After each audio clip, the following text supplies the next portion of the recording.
সময় grammar tips YouTube channel. আজকে দেখো টপিক নিয়ে এসেছি বিং। বিং এর আমরা দেখব চারটে ভাবে বিং ইউজ করা হয়।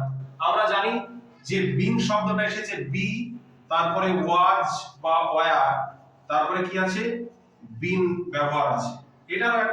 এটা তো আছে ব্যবহার, তার সঙ্গে বিং শব্দটা ব্যবহার কোথায় কোথায় হয় এটা আমরা চার ধরনের ভাবে জানবো বাক্যের মধ্যে।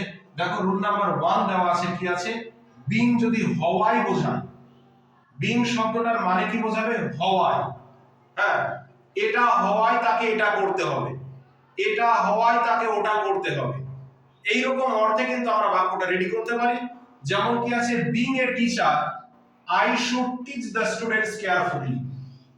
শিক্ষক হওয়ায় আমার উচিত ছাত্রছাত্রীদের ভালো করে পড়ানো। তাহলে একটা কি আছে, এটা কিন্তু সিম্পল সেন্টেন্স আছে, এই বাক্যটা কিন্তু সিম্পল সেন্টেন্স আছে, বিং দিয়ে কিন্তু সরল বাক্যে জয়েনিং করা যায়। এই বাক্যটা বিং এ টিচারের জায়গায় যদি আমি বলতাম as a teacher, as I am a teacher, I am a teacher, তাহলে কিন্তু কমপ্লেক্স সেন্টেন্স হয়ে যেত। তারপরে I should teach the students carefully, being a teacher I should teach the student carefully. আবার এখানে একটা বাক্য দেওয়া আছে, বিং এ ফাদার, বাবা হয়, I should take care of my children, বাবা হয় আমার শিশুদের যত্ন নেওয়া উচিত। এখন যদি আরেকটা বাক্য বলতাম, যদি এটা বলতাম যে being a brother, being a brother I should think about my sister, এটাও হতো যে বড় দাদা হওয়ায় বা এল্ডার ব্রাদার হওয়ায় আমার বোনের সম্পর্কে চিন্তা করা উচিত। তাহলে এটা হওয়ায় ওটা হওয়া উচিত, এই অর্থে কিন্তু বিংটা ব্যবহার করলাম। এবার রুল নাম্বার 2 দেখি, যেটা নয় সেটা হওয়ার চেষ্টা। এক্সাম্পলের মাধ্যমে দেখি কি বলছে, why are you being so rude, তুমি কেন বেশি রেগে যাচ্ছ, রাগী নয় তবে রেগে যাচ্ছে, এরকম continuity. why are you being so lazy today, তুমি আজকাল এত অলস হয়ে যাচ্ছ কেন, কিন্তু অলস ছিল না, অলস নয় কিন্তু আস্তে আস্তে অলস হয়ে যাচ্ছে। আর 3 নম্বর উদাহরণ, why are you being silly, তুমি কেন সিলি হয়ে যাচ্ছ, যেটা নয় সেটা হওয়ার চেষ্টা। তাহলে এটা রুল নাম্বার 2 গেল। রুল নাম্বার 3 হচ্ছে প্যাসিভের ক্ষেত্রে যদি ব্যবহার করা হয়, প্যাসিভের ক্ষেত্রে যদি ব্যবহার করা হয়, প্যাসিভের ক্ষেত্রে কি সেটাও কন্টিনিউটি বোঝাবে। yesterday a boy was being beaten here, yesterday গতকাল a boy was being beaten here, এই জায়গাটাতে গতকাল ছেলেটিকে মারা হচ্ছিল। প্যাসিভ আমরা সেটাই বুঝি যেখানে সাবজেক্টটা মানে ডুয়ার নয়, যেটা সাবজেক্ট যেটা ডুয়ার নয়, অন্য কারো দ্বারা মারা হচ্ছে।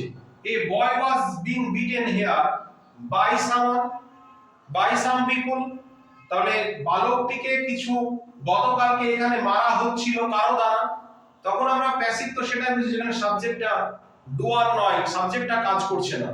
এই বাক্যটা যদি বলি, I am being scolded, আমাকে বকা হচ্ছে, আমি বকছি না, সাবজেক্ট যেটা আছে সেটা আমি কাউকে বকছি না, আমাকে বকা হচ্ছে কারো দ্বারা। তাহলে এই যে প্যাসিভের ফর্ম, প্যাসিভের সময় কিন্তু আমরা বিং শব্দটা ব্যবহার করতে পারি। যেমন যদি বলি মাই মাদার ইজ কুকিং, মা রান্না করছে, মাই মাদারটা সাবজেক্ট এবং সাবজেক্টটা কাজ করছে, এটা অ্যাক্টিভ ভয়েস। আর প্যাসিভটা কি, the food is being cooked, মানে খাবার রান্না করা হচ্ছে, মানে এখানে বিং ব্যবহার করে তারপরে প্যাসিভ করা হয়েছে, সাবজেক্টটা এখানে কি নিজে কাজ করছে না, অন্য দ্বারা করা হচ্ছে। The food is being cooked by my mother. তাহলে আরেকটু রিক্যাপ করি, রুল V1টা কি ছিল, হওয়ায় অর্থে ব্যবহার হলো, শিক্ষক হওয়ায় আমাকে বেশি ছাত্রছাত্রীদের যত্ন সহকারে পড়ানো উচিত। হ্যাঁ, রুল 2 ছিল যেটা নয় সেটা হওয়ার চেষ্টা, why are you being so rude, why are you being so lazy today, কেন তুমি মানে অলস হয়ে পড়ছো এই ক্ষেত্রে।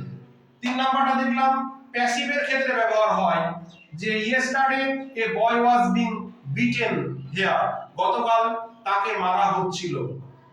লাস্ট নাম্বার রুল দেখি, 4 নাম্বার রুল কি আছে, এই বিং শব্দটা আমরা ব্যবহার করব, প্রথমে একটা ভার্ব দেব, ভার্ব দেওয়ার পরে বিং শব্দটা ব্যবহার করব।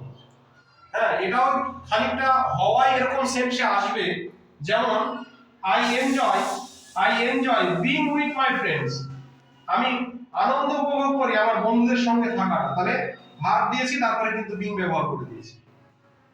I love being in his company, আমার ভালো লাগে, আমি ভালোবাসি তার সঙ্গ দেওয়াটা, তাও তাই করেছি। I like being with the villagers, আমি পছন্দ করি কি না, তো গ্রামের মানুষদের সঙ্গে থাকা, তাহলে সব ভার্ব দিয়েছি তারপরে কিন্তু বিং দিয়ে দিয়েছি।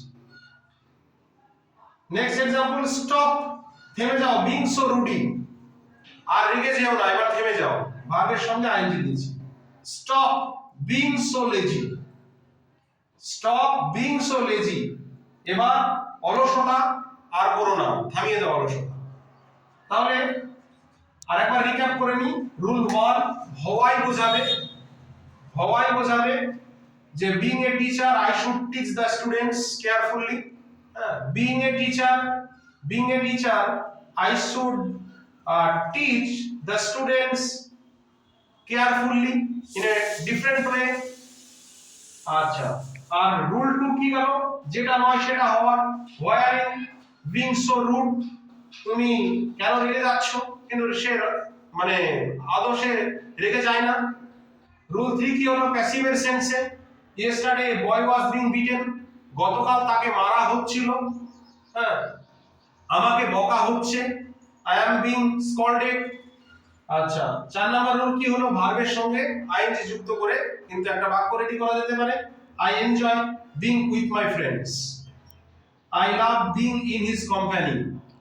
তাহলে আশা করি টপিকটা বোঝা গিয়েছে। ভিডিওটি কেমন লাগলো অবশ্যই কমেন্ট বক্সে জানাবে। এরকম ভিডিও পাওয়ার জন্য লাইক, কমেন্ট, সাবস্ক্রাইব করবে এবং ভিডিওটি দেখার জন্য আরেকবার ধন্যবাদ সবাইকে।